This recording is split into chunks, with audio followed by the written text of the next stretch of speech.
waxba la eega qofkan qof uu ka soo jeedaa baa la eega gaariga cali baan asran waa gaariga isticmaalaysa lacag baa laga sii abeed gaarigeedu waa gaarigii asran shidaalka rasaasta lagu qaaday ciidanka gurmadka lagu gurayay cali baan kama soo jeedo inantan fuqash dhalay inantan kama soo jeedo fuqash dad baa la hida raacaa oo fuqash dhashay kuwi fuqash dhashay ma jabhad gaarigooda gaari tignika baa marka sharafta lagu sii deynayaa sharafta abeed lagu sii daayo sharafta macalin baan lagu sii daayo waxaan ku sheegay madaxweyne وتبارك الله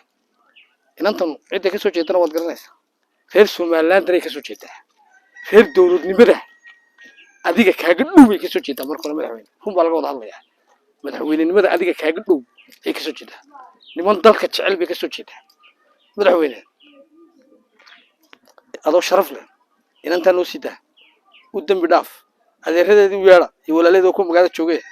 إن أنت قاعد تكسر إن أنت سمرت بس سومالان سو دم تبيه كل madaxweyne gacanta ka saar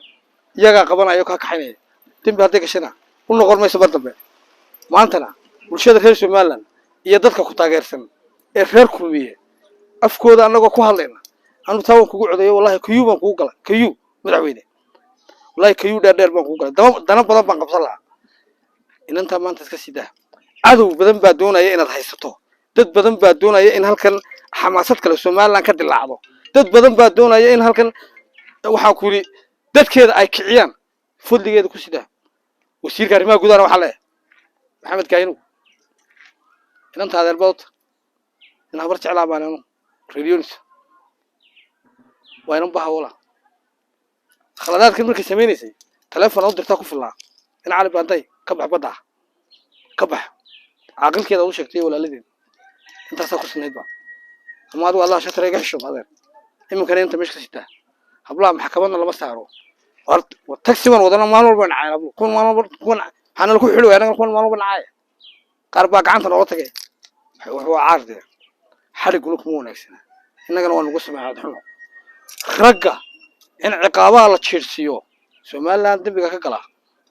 ana ku kula socdo madaxweyne iyo dawladda kusan inanta laakiin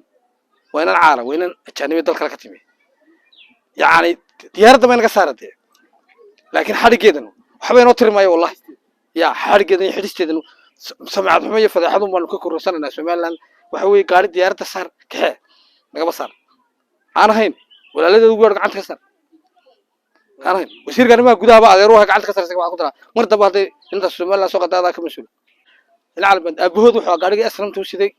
gaariga albad gaariga iyadoo dadku gawadhi yar leeyin gawadhidii lagu halkamay ayuu kamid ah gaariga bayl ee dheere huruuda martay yuudhiga iyo gaarigii abeed gaarigii shidaalka qaali jiray waxa burco labada foosto intuu ka qaado saddex foosto jabhada u geey jiray hal ugu tixgeliyeed albaanta lagu tixgeliyo hadii intii xuntahay albaanta lagu tixgeliyo waxba la eega qofkan qof uu ka soo jeedaa baa la eega gaariga albaanta asran waa gaariga isticmaalaysa lacag baa laga sii abeed gaarigeedu waa gaarigii asran shidaalka rasaasta lagu qaaday ciidanka gurmadka lagu gurayay alban kama soo jeedo inantan fuqash dhalay إن أنتم كم سوتشي فقش dad baa la hida raacaa oo fuqash dhashay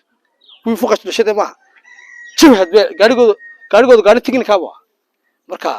sharafta lagu sii deynayaa sharafta abeed lagu sii daayo sharafta macalin baan lagu sii daayo sharafta reerka habar jeclo ee daacadda dalka iyo dadka ba oo ah sharaftooda iyo karaamadooda in intay hal ugu dhaaf dambigana maanta hal loo dhaaf waxa qofku dambi u gali karaa malaa'ig ma bashar dambiga uu gali karaa dambi soo maaha لكن تجنين بجتا نافيس بجتا رومانكا دمرك رومانكو مو وناكسنا قبل دمر حرق جدا وحبة تري مايو تتكحون والرقة ويساق إدوال بله أيها حرق وباهم إن أنت نجسي داية